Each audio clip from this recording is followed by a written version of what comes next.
Welcome, welcome, welcome to this edition of Impact Zone. I am Dr. Rhonda Mattox, president of the Arkansas Medical, Dental, and Pharmaceutical Association, the state's oldest organization of interprofessionals committed to increasing access to people of color in the state of Arkansas.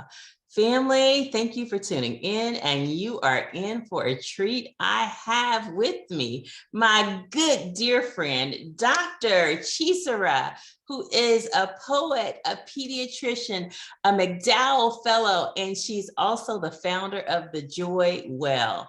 I love it, I love it, I love it. And so we're going to talk as we are entering Galentine Day history, as we are entering Valentine's Day season, we are going to talk about, you guessed it, joy. Now, Dr. Chi is also published in academic and literary journals, those that you know, the Washington Post, the New England Journal of Medicine, and some that you may not be familiar with. Obsidian. Sounds impressive, doesn't it? Listen, family, she is something special. She has a BA in history from Stanford University, an MD from Duke University School of Medicine, a master's in public health from UNC Chapel Hill, and she's alum of the Robert Wood Johnson Foundation Clinical Scholars Program at Yale. She sounds right fancy, doesn't she? But let me just tell you, she is down to earth, and we are going to have fun as we talk about joy, as we talk about what brings us joy, self-care, and the like. If you are tuning in now, let me tell you, go ahead, text your friends, tell them to sign on, and you do not want to miss this. So don't even go pee right now, okay? Welcome, Dr. Chi. How are you today? I am so well. Thank you for that brilliant introduction and for welcoming me to this space. This is going to be fun. I'm so excited. Yes, yes, yes. And wait, I didn't even tell the Saints of the Most High the best part. She also is the author of a poetry collection, The Evolution of a Saint. There it is. There it is. Yes, yes, yes. So I want to jump in because, as you know, when we enter, as people think about the month of February, right? For some, they get anxious. What am I going to do for Valentine's Day? They it brings a sense of dread, a sense of loneliness. Others are really excited, and so as we are navigating this discussion, I want to really challenge us to speak with the audience in mind of those who are celebrating and those who are dreading it, and what we can do so that that day does not become the boogeyman for us. You know what I mean? I know exactly what you mean. The boogeyman is an apt term. Yes, yes, yes. So we'll start with just your take, because tell us about the Joy Well, what it is, and how. Yeah. Yeah, tell us about that. Yes. So the Joy Well was created basically through the beginning of the pandemic. I think y'all remember what 2020 was like. Mm-hmm. And I was taking a walk. This is while I was living in New York, and was taking a walk in the Bronx. And something came to me, like just the joy well. Like, we need to have more joy in our lives. Yes, we're in the midst of a pandemic, but we need to have more joy in our lives. And so I immediately went home and started typing all these things out about joy, doing some research on joy, the science of joy, understanding joy, and said, well, what if we created a platform that emphasized or prioritized joy, especially for Black women? Mm. Women of African descent, because I know of my experience as a Black woman in America, and I'm first generation, right? And have friends from all over the spectrum, whether they're from the US, the Caribbean, from Africa.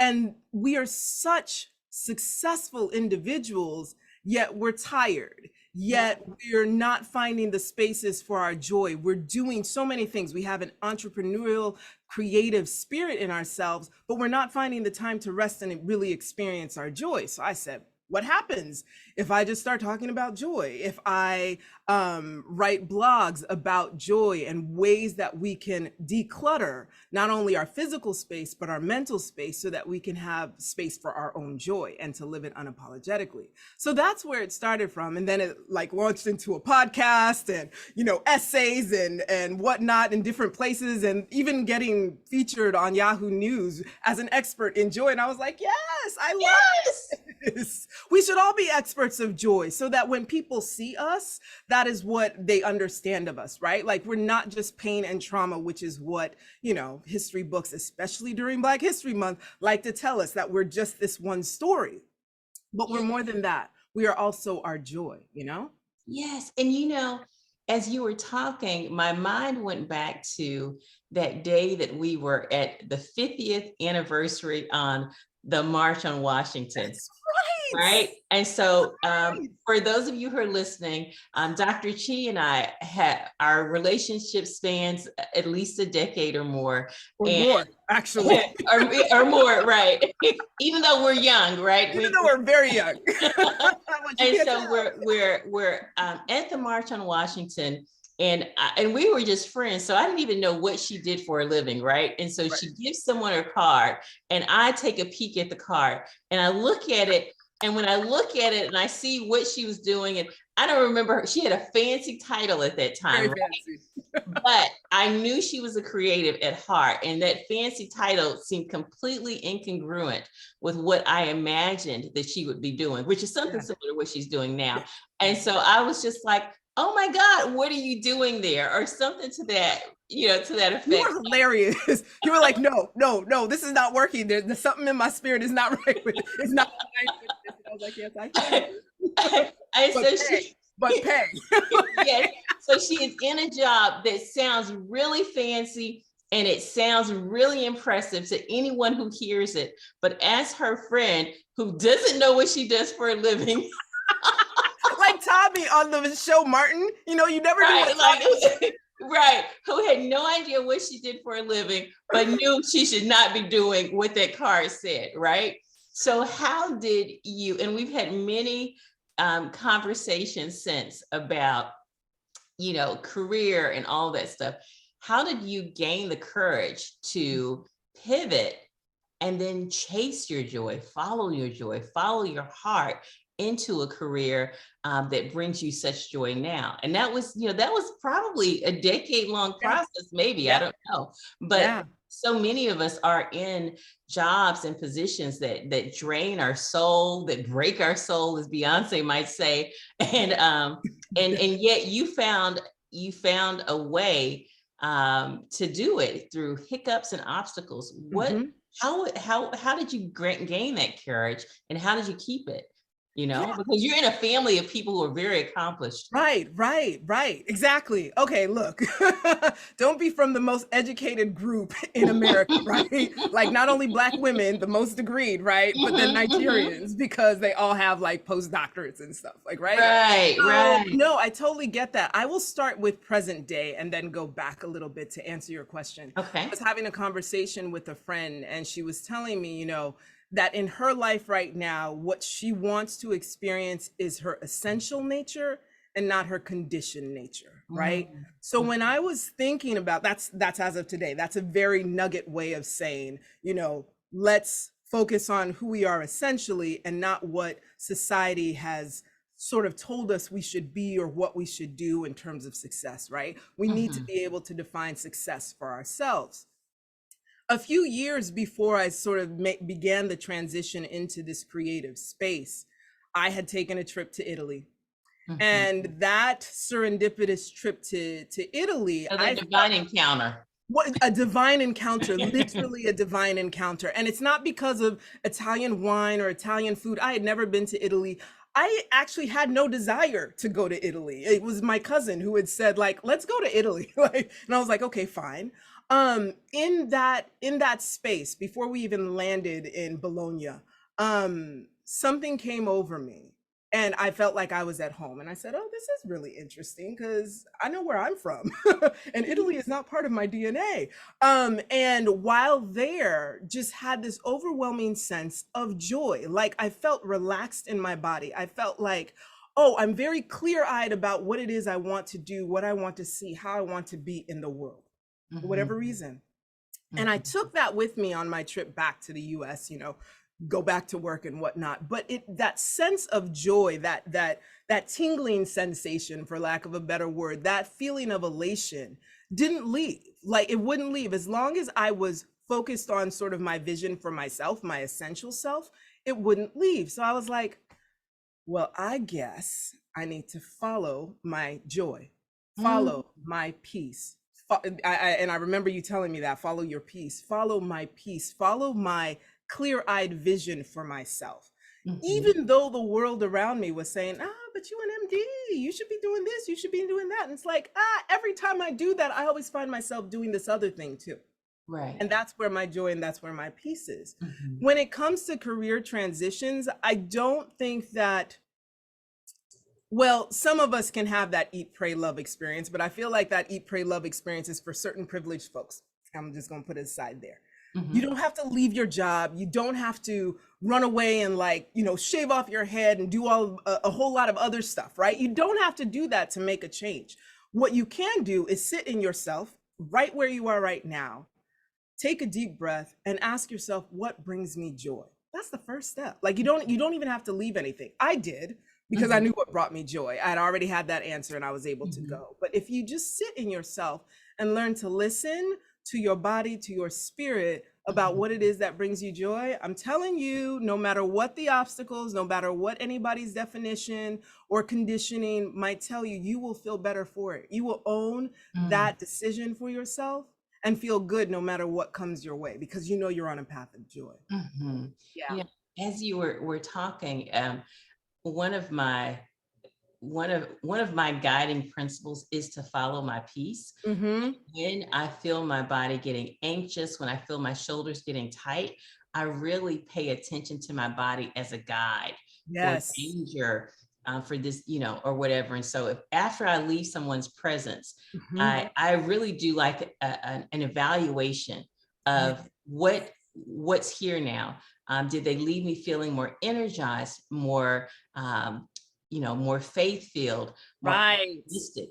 Or did they leave me feeling more fearful, more antagonistic, those kinds of things? And so I pay attention to how I leave a space and what That's that right. space has done to me, Right. because I don't want any seeds of bitterness or fear to remain Right. situated within me, because that Right. stuff grows, right? Into Uh, resentment. yes. Yeah. So as Mhm. you were talking about, following your peace, following your joy, I started to think about the fact that one of your favorite sayings is your body keeps count, or Mhm. you know what Yeah, I'm the saying? score. Yeah. And Yeah. so Yeah. your body keeps score. Yeah. So pay attention. How important is it for you to pay attention to that small still voice that that we think of as Holy Spirit, that Mhm. Mhm. some may say sixth sense or third eye, or whatever it is they say, Right. but Right. we call Holy Right. Spirit. Right. Right. Right. How important was that for you in following your joy? Oh, that was critical. That was absolutely critical, and also a challenge. It's Mm. like I was saying, there were plenty of voices that didn't sound like that voice, that intuitive voice, that Mhm. Holy Spirit, Mhm. that self-knowing, that greater knowing, right? There Right. was nothing, there were so many that it was like, okay, how do you differentiate? How do you discern? You know, what's the space that you're supposed to be in? And how you were saying you would check in with your body.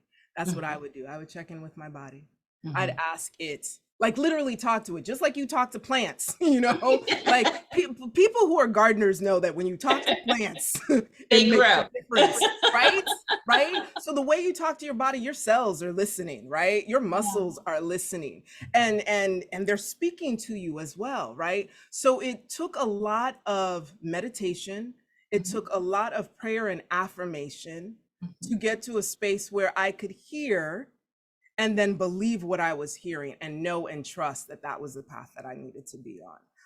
And it's not easy. Like, so for some people, yeah, sure, they're like, I did meditation once and I figured it all out. Good for you. But life is a journey. So I already know that's not true. Like, joy is a practice. Love is an action. These things are not just, like permanent states. You have to actively be involved, in your own life, in your own well-being, to be able to follow your joy, to be able to do the thing that you were purposed to do in this earth, like otherwise you're literally, the title of one of my mother's books, living in someone else's mind. I mean, do you want to live in someone else's mind, or do you want to live in your own mind, body, and spirit? That's the question. Yeah. Right? Like, if somebody else is telling you like, no, this is the only way that you should go and this is how you should do it, they might even be doing that with a smile on your face, but your entire body is cringing. Yeah.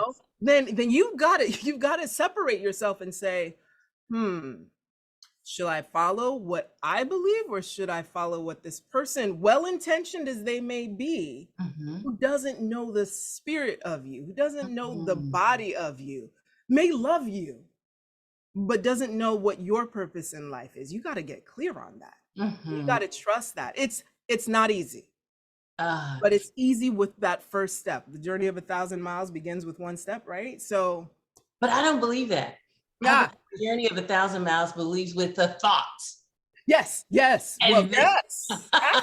So you have to get that thought piece, right? That's right. And then you have to, as a man, think it's so easy. So you have to start thinking before you take the journey. That's right. As you were talking, I think many times our anxiety comes from us following someone else's voice and not that small, still voice. That's right. And there's something in us that knows that's not it. And yet we do it anyway because maybe we respect them or we trust them or what have you. Right. And I was reminded of, just as a child, I have always been talkative and always curious and always asking questions, and go figure, in my career, I'm a published author, researcher, I'm a host of a show, I'm a psychiatrist, I get paid to talk. But here's the thing, my life did not value my gift. And so they didn't value that curiosity would lead to being a researcher. They didn't value that talking and being curious could lead to being a psychiatrist. And so what I was known as was bad. Now, here's the thing. In today's society, I would probably be known as having ADHD because I was a little bit hyper, a little bit curious, a little bit impulsive. But in my mom's mind, it was not ADHD, it was BAD, and the remedy was a BELT, okay? But here's the thing, she was trying to beat me out of me. Okay? See? And I wouldn't go anywhere. Yeah. Just stay, And the truth of the matter was she was trying to beat her out of me because I was just like her too. Okay? Talk about it. Okay. Talk about it. So, sometimes us, walking in our authentic self stirs up the wrath and the anger of others. Yes. And for me, that means then, as an adult, not as a child, but as an adult, that if you are discouraging me from being who I am, I need to remove myself from those circles because, now I want to be where I'm celebrated, not tolerated. Now, sometimes, God will have us in those spaces where we are there for a purpose. Like when we were in DC, I was there for a purpose. I was there for a purpose. I was not celebrated. I was definitely tolerated. Okay. But when I was in LA, I was celebrated. And when I tell you the growth that I experienced as a result of people recognizing the gifts in me and feeding those gifts and fueling those gifts and cultivating those gifts, if there was no LA, there would be no who I am as Dr. Mattox now, because LA transformed who I am and how I do life. Yeah. Much like Italy transformed who you are and how you do life.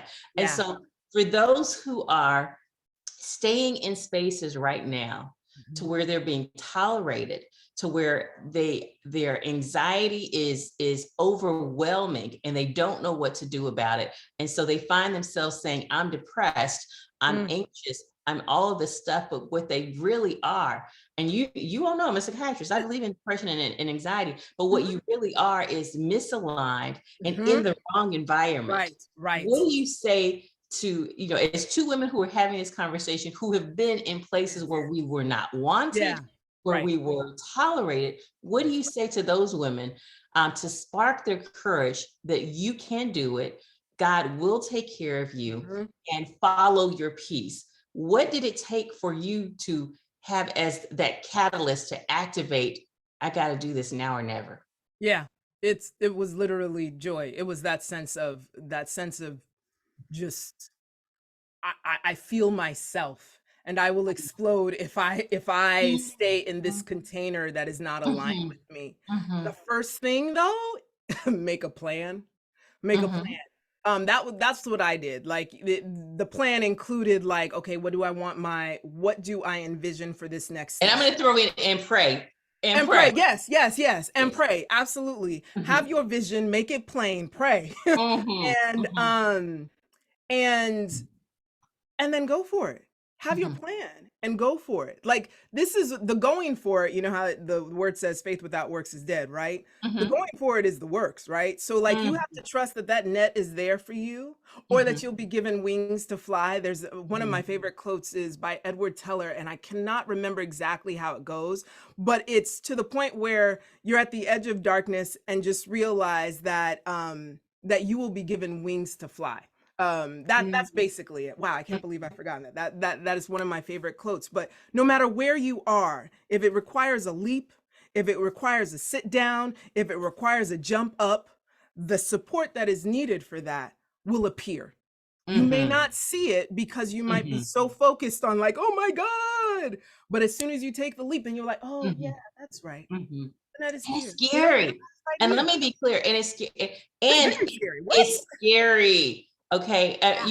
Recently I felt led to leave a position, Mhm. high dollar position, Right. high Yes. dollar position, Yes. Yeah. right? Yeah. Yeah.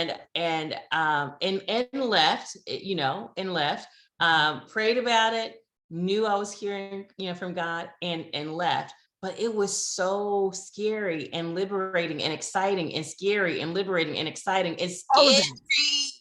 you Yes. know? Yes. And the interesting thing was, and after I left, after I put in my notice without knowing where I was going next, right? Then the next came, but it was after I made the first step, you know?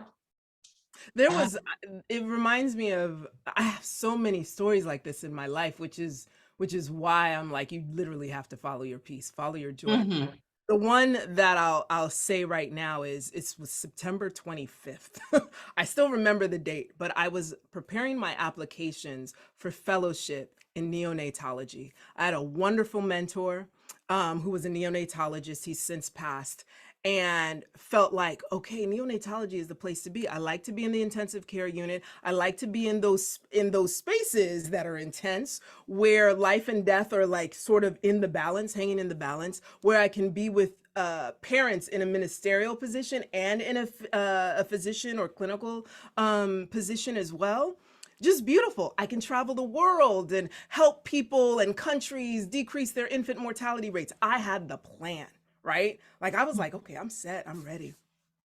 But when I tell you every time I went to the application, and this is when we're still filling out paper applications, this is why my hand is like this, right? It mhm, wasn't even all of this. It was like this. Um, like I this quivering, this unsteadiness would come, right? And mhm, I'm like, okay, what is that? Went to my chair of the pediatrics department, my program director, everyone asking for letters of recommendation, had those all ready, had my letters ready. mhm, And I had the 6 envelopes for the 6 programs that I was going to apply to because I was going to be a neonatologist. Trust. mhm, I'm still mhm, as I'm telling this story, I'm seeing my desk where I pulled out those big manila envelopes with those applications in there. And I was shaking. And I was literally like this. I was like, God, what is happening? And I heard, stop. Do you want to do this? And I said, no. And when I say like, whew, like every jitter or whatever you call it just left the body, like for months. And this is something that I really wanted to do, like That you literally, thought you really wanted to do. that I thought I really wanted to do, right? I was like, oh, because like I said, I had the plan. I knew what my life was going to look like. You know, Mhm. I saw Mhm. it and I said no. And I took those envelopes, I put them in the trash and started calling and emailing, not even calling, emailing the folks who had written those letters and said, I'm not doing this. Now, this was coming at a time in second year where everybody is starting to talk about what they're going to do next. Oh, I'm going to go into cardiology. I'm going to do GI. I'm going to do that. I had nothing. And I knew that I wasn't going to practice general academic pediatrics. Like, I knew that that was not going to be it for me. And I was like, what is happening? Months pass by, right? And I'm even getting chills thinking about it. Months pass by. It's now January.